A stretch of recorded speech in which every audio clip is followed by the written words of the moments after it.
Guys, welcome back to the weekly review of football, Premier League football and La Liga football.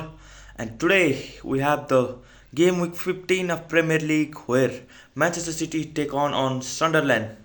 Both teams have been on a consistent run, giving some good performance as well as some bad performance.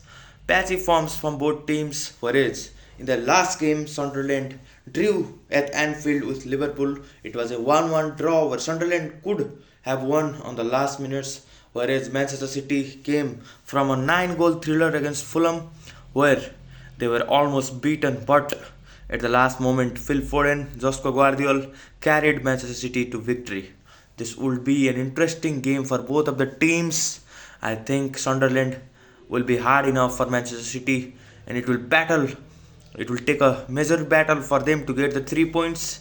But I think Manchester City may be ready for this game, as Pep Guardiola in his press conference stated that it was a bluff or a mistake in a Fulham game.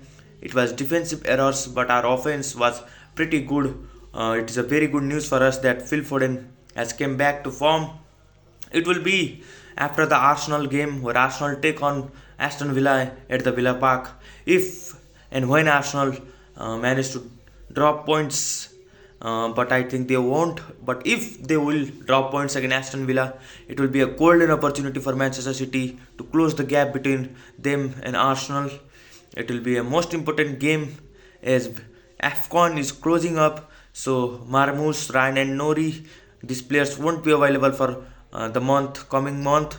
So maybe we need to try out these players before they leave and keep our player fresh for the month. But heavy rotation can also result in a loss. The Premier League is not easy like other leagues. One player rotation and it can cause a loss. We have seen the proof in last game where Chelsea did heavy rotation and lost to Leeds.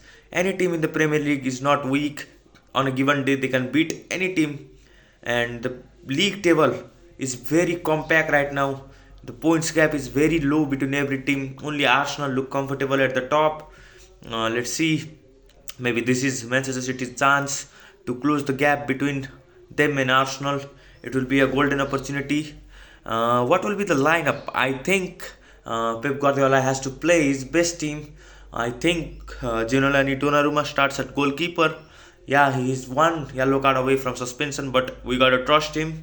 At left back, I will play Nico O'Reilly. I know Ryan and Nori has not done anything bad, but Nico O'Reilly, what a beast he is in that left back position, and he has proved his position and he has earned its position. I will keep Nico O'Reilly in the left back position. Topping off center back pairings, Josko Guardiola, who has been playing a lot lately. Same for Ruben Dias, but I can't keep both of them out. One has to play, so either it be Ruben Dias or Josko Guardiola. I think he will rest Guardiola and play John Stones or Kusanov. I really want to see Kusanov, as was really good in the beginning of season but picked up an injury, so unfortunate. But I think we need to play some other centre back pairing. Guardiola or Diaz have been spammed very much in this run of fixtures. At right back, I think Matthias Nunes is perfect. He has done his job well. Yes, in last game he has done some bozo errors, but I think throughout the season he has deserved his position. In the midfield, Nico Gonzalez was taken off at 60 minutes, and we have seen the effect. I think this time he will get full match, and it is important that because Sunderland's midfield has very much physicality. Saka, there, oh my God, what a midfield they have. It will be essential for us to have physical presence in midfield. Bernardo Silva, can he play 3 games in a week? Next up is Real Madrid. We need him at Real Madrid also.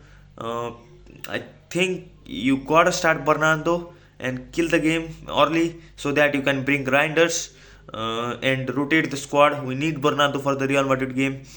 I doubt his physicality, but yes, his ball presence, his off ball work and load management will be essential for this match.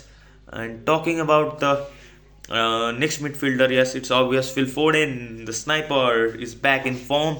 I think he will be essential for this game also in their tight spaces where he operates amazingly. Now we have not seen Ryan Cherky start in few previous few matches, but I think this is a perfect game for Ryan Cherky to start. Sunderland will definitely sit back and they will defend. They will definitely create a low block, and Ryan Cherky is that perfect player to break that low block and give a amazing pass to Erling Haaland. I will start Jeremy Doku and Ryan Cherky as my wide for wingers, where Ryan Cherky can come inside forward and Jeremy Doku can stay outside. For striker, it's obvious Erling Haaland, but I think I take off Erling Haaland after the halftime because we will need him in the Real Madrid game. And Omar Marmoush, who has not got some minutes in this season, he had done great job at last season. I think this is a perfect game to start him also. He can create some moment of magic. It will be a tough game for Manchester City, and yes, there are some threats. Sunderland keeper Royps is also a very good shout. He has also been very good this season. Let's see what happens. Let me know your predictions. My predictions is a 3-2 Manchester City win.